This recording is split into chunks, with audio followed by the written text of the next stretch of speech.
Welcome to Rudra TV. కొత్త ఏడాది మాట దేవుడెరుగు కానీ ఎంత ఒత్తిడండి.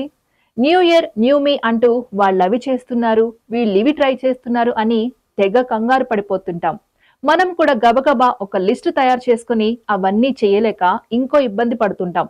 అలా కాకుండా ముందే మొదలు పెట్టేశామనుకోండి, ఒక్కొక్కటిగా ప్రయత్నించవచ్చు. అప్పుడు మధ్యలో ఆపేశామన్న బాధ కూడా ఉండదు. న్యూ ఇయర్ రిజల్యూషన్ సాఫీగా సాగుతుందన్న సంతోషము కలుగుతుంది. అది మన ఆనందాలను కూడా రెట్టింపు చేస్తుంది. అదెలాగో ఇప్పుడు చూద్దాం. చాలా మంది న్యూ ఇయర్ రిజల్యూషన్ లో డైలీ వ్యాయామం అనేది ఖచ్చితంగా ఉంటుంది. మీ లిస్ట్ లో కూడా అది ఉంటే ఇప్పటి నుంచే రోజు ఒక పావు గంట వ్యాయామం చేయండి. తక్కువ సమయమే కాబట్టి సరదాగా ఉంటుంది. మన గోల్ మళ్ళీ వచ్చే జనవరి దాకా కదా, మధ్యలో ఆపాలి అనిపించదు. అలా చేస్తూ చేస్తూ తెలియకుండానే అలవాటుగా మారిపోతుంది. కొత్త సంవత్సరంలో అనుకున్నది చేస్తున్నామన్న సంతృప్తి మనకు కలుగుతుంది. న్యూ ఇయర్ తీర్మానంగా జంక్ ఫుడ్ కి దూరంగా ఉండాలని నిర్ణయించుకున్నారు. అందుకు బదులుగా ఆరోగ్యకరమైనవే తినాలన్నది లక్ష్యం అనుకుందాం.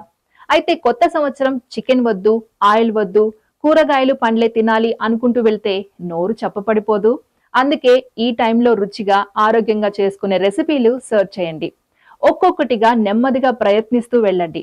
అప్పుడు కఠినంగా అనిపించకపోవడమే కాకుండా నోటికి రుచికరమైనవి తింటున్నామన్న ఫీలింగ్ కలుగుతుంది. ఈ టిప్స్ మీకు ఉపయోగకరంగా ఉన్నాయా? అయితే ఇలాంటి కొత్త కొత్త టాపిక్స్ తో మళ్ళీ కలుద్దాం. అంతవరకు రుద్ర టీవీని సబ్స్క్రైబ్ చేస్తూ ఉండండి.